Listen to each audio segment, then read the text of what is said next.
wealth, fame, power. Gold Roger, the king of the pirates, attained this and everything else the world had to offer. And his dying words drove countless souls to the seas. You want my treasure? You can have it. I left everything I gathered together in one place. Now you just have to find it. These words lured men to the Grand Line in pursuit of dreams greater than they'd ever dared to imagine. This is the time known as the Great Pirate Era.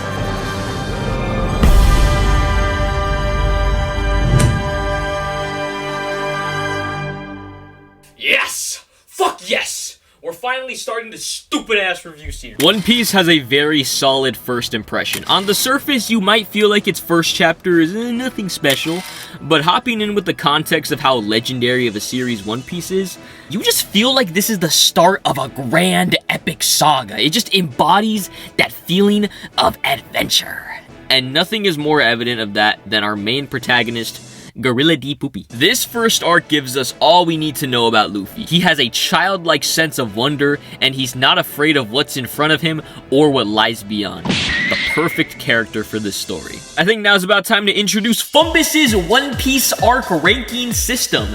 Basically, every new One Piece review that comes out, I will intersperse tier list rankings of arcs throughout each video, and at the end give an overall score out of 10 to the entire saga. Anthony Fantano style. So that means I'm gonna start calling them records instead of sagas because I think it's cute. I'm gonna have to give Romance Dawn a B tier. It does a pretty good job of getting me invested in these characters as well as the overall vibe of One Piece. The rest of the arcs in East Blue I found ranged from okay to pretty damn good. And I felt for the most part East Blue was getting better with each arc. Orange Town was cool. It introduced Buggy, which I really like, but nothing else really stands out here. Syrup Village was honestly just not very good, but hey, Usopp got introduced. Oh, but Barate, that was pretty damn good. And Arlong Park, bro, that was even better with Nami's backstory and Luffy's first, like, big fight. And oh, Logtown was just super good. This arc isn't necessarily remembered for particular moments for me, but it was easily the best paced arc in the series so far, as this is where the world building really starts to ramp up a bit, and some established characters from before come back as well as new ones getting introduced. Now, none of these arcs are bad. In fact, most of them are pretty enjoyable. I'm gonna be paraphrasing what Swag Kage said in his video here and there, because I kind of agree with a lot of his takes on One Piece. But I mean, like, yeah, most of them do kind of follow a pretty similar arc structure, where they go to a town, they do some touring, there's a problem happening with a big bad, they find the big bad, and then they beat his ass. What I do really like, though, is this saga's sense of progression. Even though it's fairly slow for the most part, you're still getting introduced to key characters and concepts, like some villains, character motivation, some foreshadowing here and there. The biggest thing that kept me going personally as a reader is that Oda is just really good at making fun characters and dynamics, which is really important when the beginning of the story is very light when it comes to the overall plot. Immediately, Zoro and Luffy, or Luffy and Sanji, just have really good interactions. This section of One Piece is just very cozy, you know? There's this very nice sense of simplicity, especially in the art, which was just so simple, so clean.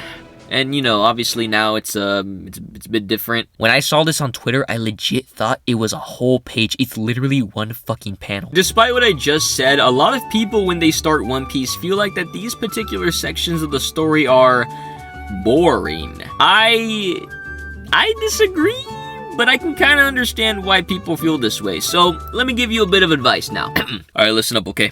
This might sound very blasphemous, but my best advice is don't go into One Piece with very high expectations.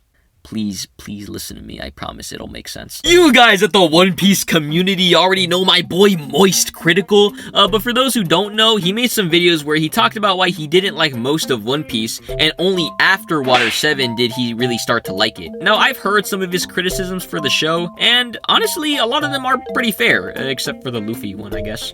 And I can understand why he feels the way he does, but at the same time, I can't help but feel like he went into the series with not the best mindset mindset, I guess. This clip further accentuates what I'm talking about, where he states that one of the things that kept him going with the series, even though he kinda hated it, was just being part of the hype and seeing what everyone's talking about. You know, I've been actively chipping away at One Piece for like 2 years now, because I really wanted to get into the hype. I wanted to feel what One Piece fans feel, where it's talked about as one of the best pieces of fiction ever written in the history of our species. Therein lies the problem. Also, there was this one clip from a while back where he says he just wanted to watch One Piece because of all the cool clips he saw online, but I can't fucking find the clip anywhere, and it's a really big part of the argument I'm about to make, so you're just gonna have to take my word for it. Most people going into One Piece are coming off of seeing this crazy stuff from Wano and Gear 5, and there's a dragon, and oh my god, bro, I'm so pumped for this, bro. This is gonna be so fucking lit.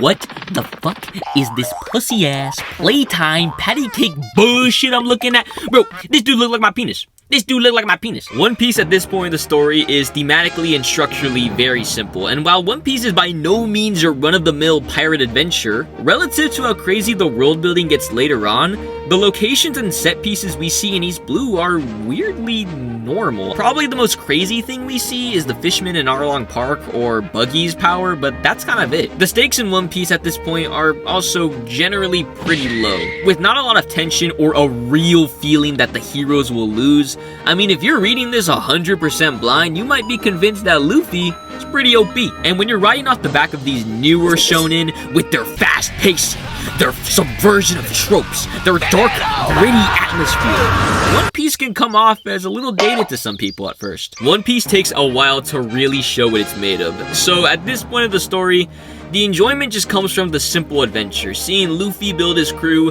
their interactions, the shenanigans they find themselves in, and like I said before, Logtown does make you really excited for what's to come next, and shows that there's more to the story than maybe we previously thought. If nothing else, you'll very likely find yourself getting attached to these characters.